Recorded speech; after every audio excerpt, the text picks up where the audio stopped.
Salam sejahtera untuk kita semua. Mari kita tunduk kepala dan kita berdoa. Ya Tuhan Allah, Bapa yang bertahta dalam kemuliaan kerajaan surga, berkatilah kami untuk mempelajari firman-Mu. Pada saat ini Roh Kudus menuntun kami. Dalam nama Tuhan Yesus kami persembahkan doa ini. Amin. Rangkuman pelajaran sekolah sahabat kita pada saat ini, pelajaran yang pertama yang berjudul Paulus dan Jemaat Efesus. Ayat temanya terdapat dalam Efesus 1 ayat 9 dan 10. Sebab ia telah menyatakan rahasia kehendaknya kepada kita, sesuai dengan rencana kerelaannya, yaitu rencana kerelaan yang dari semula telah ditetapkannya di dalam Kristus sebagai persiapan kegenapan waktu untuk mempersatukan di dalam Kristus sebagai kepala segala sesuatu, baik yang di surga maupun yang di bumi. Efesus 1 ayat 9 dan ayatnya yang ke-10.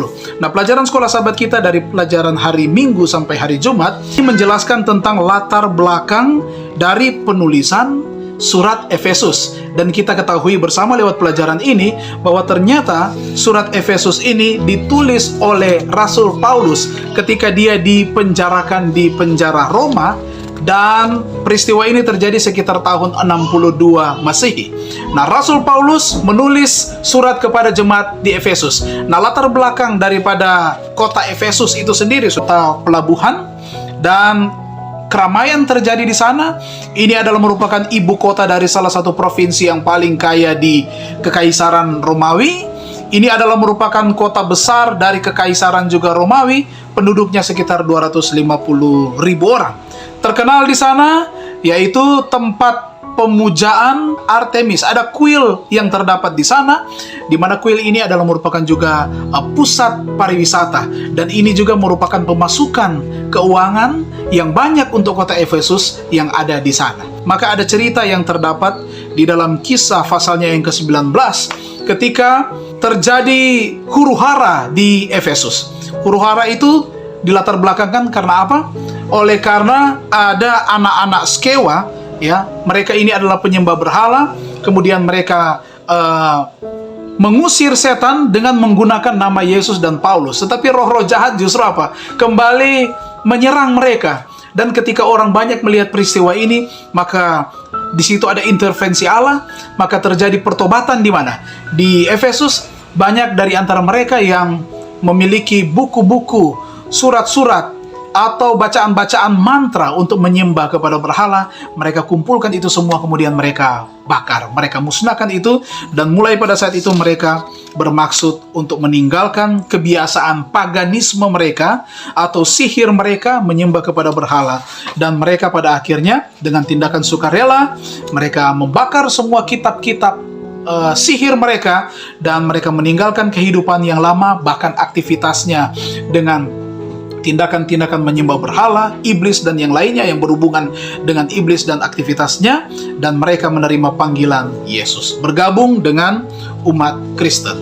Itulah latar belakang daripada kota Efesus.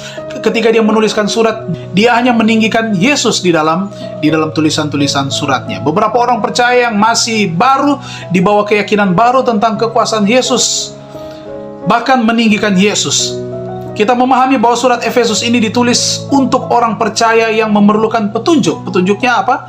Bagaimana mengatasi serangan dan pengaruh berkelanjutan dari kekuatan-kekuatan kosmik yang jahat, paganisme, ataupun ilmu sihir.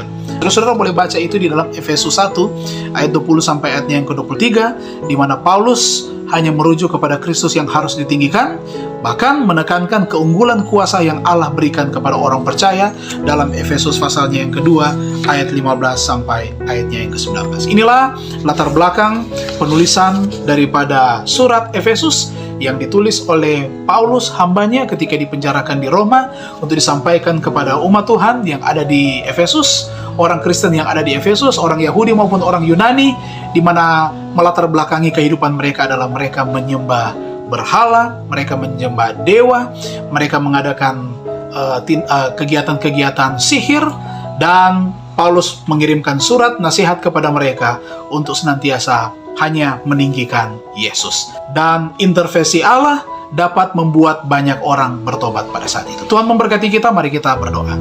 Terima kasih Bapa di surga, kami sudah belajar firman-Mu, berkatilah, dan biar kiranya kami dikuatkan dengan kebenaran firman Tuhan ini. Kami akan masuk pada Sabat-Mu yang suci. Kami mau serahkan seluruh kehidupan kami ke dalam tangan kasih-Mu. Berkat surga mengalir dalam kehidupan kami. Dalam nama Tuhan Yesus kami persembahkan doa ini. Amin. Terima kasih, Tuhan Yesus memberkati kita semua.